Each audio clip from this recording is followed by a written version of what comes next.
This is your review for the progressive reforms, also in Chapter 7. Muckrakers were the one who were digging up the dirt and exposing the problems. They were like investigative journalists.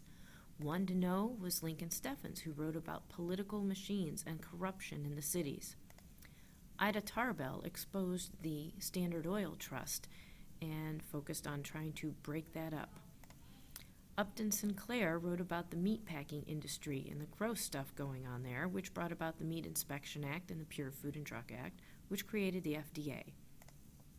Jacob Riis documented, many times in pictures, the life in the tenements and wrote How the Other Half Lives.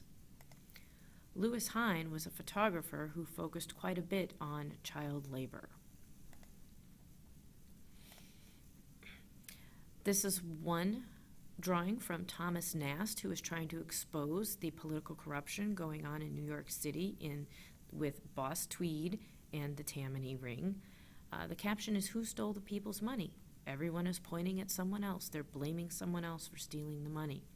And you can see that the four main characters up front, they're drawn pretty ugly. So I would say that Thomas Nast does not have a very high opinion of those poor people, and that's why he portrays them in such a poor way. A photograph from the tenement houses. You can see what small, cramped conditions they had. Child labor. Okay, again, a Thomas Nast trying to expose the political corruption that was going on. And again, you have Boss Tweed and his three friends, and they're picking New York clean. They're portrayed as vultures. Okay, the meat scandal. Here we have Teddy Roosevelt. He's holding a rake like muckrakers, which is the investigation into what was going into the meat. And in the back, you see that there's the Capitol building there. Okay, political corruption led to future reforms.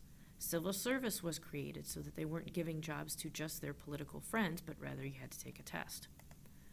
Initiative, referendum, and recall were put together so that the more power, government power, was given to the people. The 17th Amendment allowed the direct election of senators. Women got involved in reform. One of the big things that they did was created settlement houses, which were there to help the immigrants get better in their lives with speaking English or job skills or that type of thing.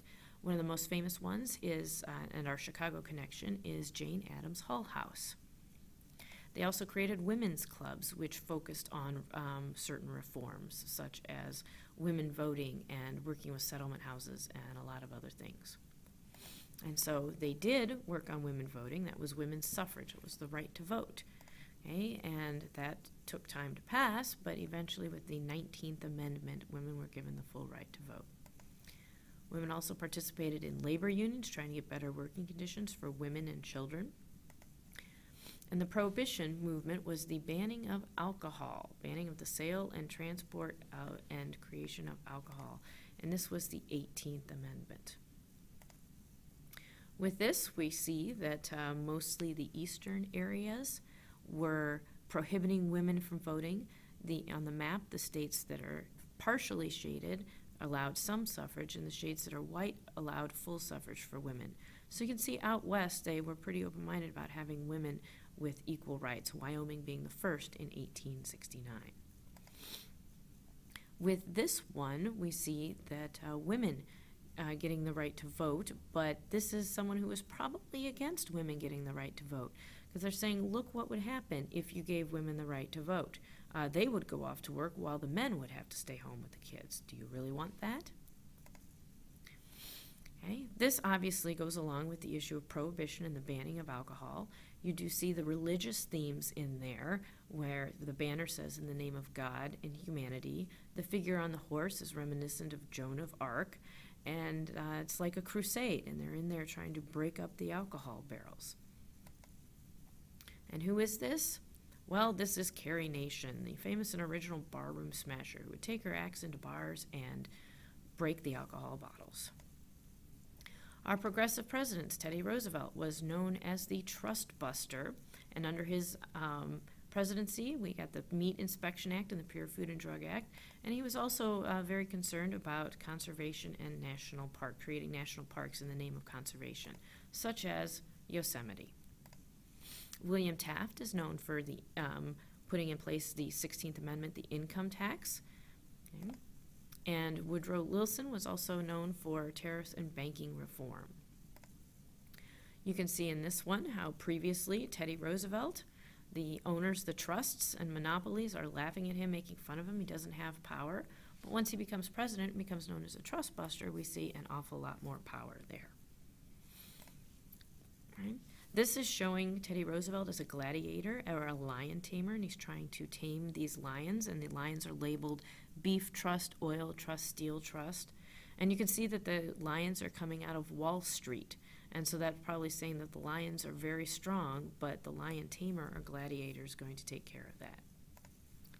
Again, Teddy Roosevelt shown as a hunter, taking down the bad trusts, letting the good trusts remain as long as they're under restraint. And those excluded from reform did not see quite the reforms. On the other hand, they saw more discrimination. Would be Catholics, Jews, Asians, specifically those from China and Japan, African Americans, and Mexican Americans. So they're going to work toward making things better for them. They're going to form their own groups and their own associations. Okay, this is a cartoon, again, from Thomas Nast. The bottom, it says E pluribus unum. That's on our money. It means from many one. So taking pride in the country that from so many different people, we make a country, except the Chinese. So this is basically saying that the Chinese are not welcome. How do we know we're talking about the United States? Well, you can see the American flag that's up there on the top and the phrase, the Temple of Liberty, United States known as Liberty. Who are they denying? The Chinese. And you can also see that the Chinese were shown in many drawings as the men that had the long braids down the back. Okay. And another one from Thomas Nast.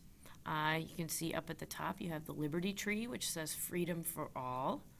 But then coming down the Liberty Tree, you've got a Chinese man with a tiger holding onto it that says 20 years, and an elephant holding onto the tiger that says the Chinese must go for 10 years.